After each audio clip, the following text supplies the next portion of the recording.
Welcome to my 20 time project reflection. First of all, I want to go ahead and give you a little bit of a background what the 20 time project is. A 20 time project is a project that devotes 20% of your time to researching, to creating, to exploring something that you're passionate about. Um, Sometimes it could be about wicked hard problems. In my case, it wasn't so much about that, or at least not wicked hard problems for the rest of the world, wicked hard problems for me.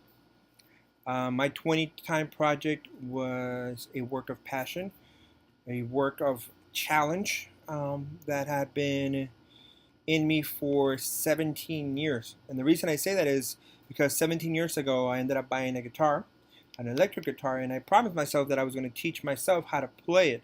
Now, 17 years ago, YouTube wasn't around. 17 years ago, you'd have to buy videos, you have to do it from a book, or you have to find a teacher to go ahead and teach you how to play guitar.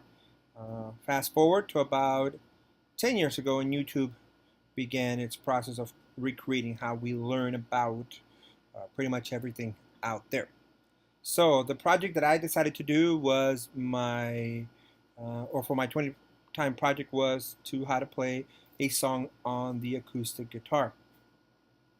Oh, and I forgot to mention, actually, after I bought the electric guitar, about 5 years ago, I ended up buying an acoustic guitar.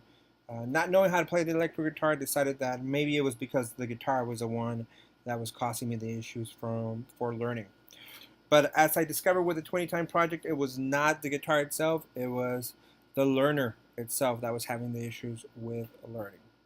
So, what is a 20 time project? It's a project that allows you to discover what you're passionate about. It's a project that will allow you to discover something that will challenge you. And ultimately, a 20 time project is about learning how to learn. And what do I mean by this? Well, I remember when I was younger, I used to love challenges. I used to love how to learn, the process of learning. As I got older, I started to become complacent. I started to stop challenging myself.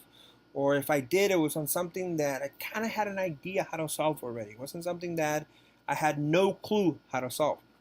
And what 20 time projects do is they challenge you to solve projects or to solve issues that you have no idea how to solve when you first start. You might think that the guitar is not something that fits that, but believe me, I did not know where to begin to play guitar. And the reason for that is because I've tried it many times and I always ended up failing. So here is an example of my 20 time project. As I said, it was a work of passion because it was a challenge for myself. So let me show you.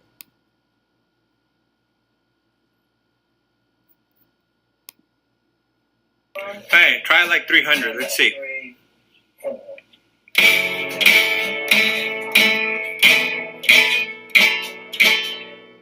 does that sound like? Probably like mush, but here we go. Here we go. One again.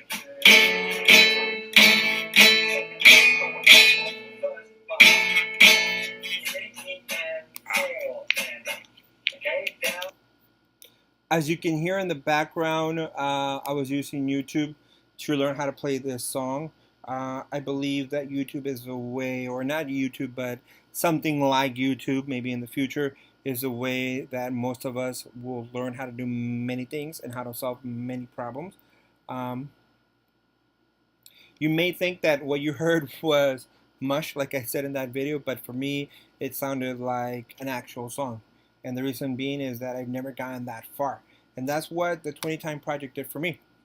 It allowed me to become a better teacher through the 20 time project because I learned how to struggle once again with something that was beyond my reach at that moment. For the most part, as I said before, when we get older, most things that we learn about are within our reach. We're just a little bit away from them. But this 20 time project allowed me to go for something that was way beyond my reach, because for me, guitar was something that was that challenging. Okay.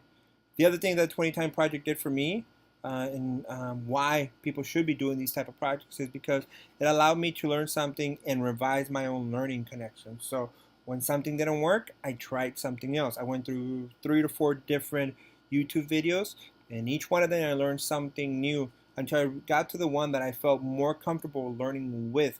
And even that, I still have to revise how to strum the guitar correctly in order to go ahead and achieve my ultimate goal. So it's an always learning process, and that's why I believe deeply in 20 time projects. So what did I learn from this whole process? What was the whole my whole learning experience? Well, one is I learned that learning is difficult. It's a challenge. It is when you are actually learning, when you really are learning, it's supposed to be a challenge. It's supposed to go ahead and make you want to quit at times. And for me, I almost did after week number 3. I was very discouraged, but I kept pushing myself, and I'm really proud of what I've accomplished. It also taught me that learning should be fun. Um, in education today, what we do is we put our students into these boxes, and we tell them that within these boxes, they need to achieve a certain level of expectations that we set for them instead of them setting them for themselves. And if they don't achieve those levels, that they're going to be, to a certain extent, lacking something, because we give them grades based on what they don't achieve or what they do achieve. So I learned that that is not necessarily the best way to go ahead and learn. That learning should be a process, and it should be a never-ending process of revision and revision and revision. It also taught me how to face new challenges. Um, Taught me that as difficult as a challenge may look like, that ultimately you have to stay focused on the goal, and that's what will keep you going through those moments where you are challenged and you feel you can't go on. Okay, so for me, once again, that was my reflection on the 20 time project. It's a great idea and a great thing that I believe schools should be implementing. For myself, after going through this, I began to the process of having my school apply this to our um, education curriculum in a way, so that 4th grade through 8th grade, so that's 4th, 5th, 6th, 7th, and 8th, which is 5 different grade levels, they're going to be starting to do 20 time projects this year. And I will be spearheading the process of how to set them up in the classroom, and also how to create the ultimate goal, which is for us community-based projects. So once again, thank you very much for watching my video, and thank you very much for watching my my talk. Have a great day.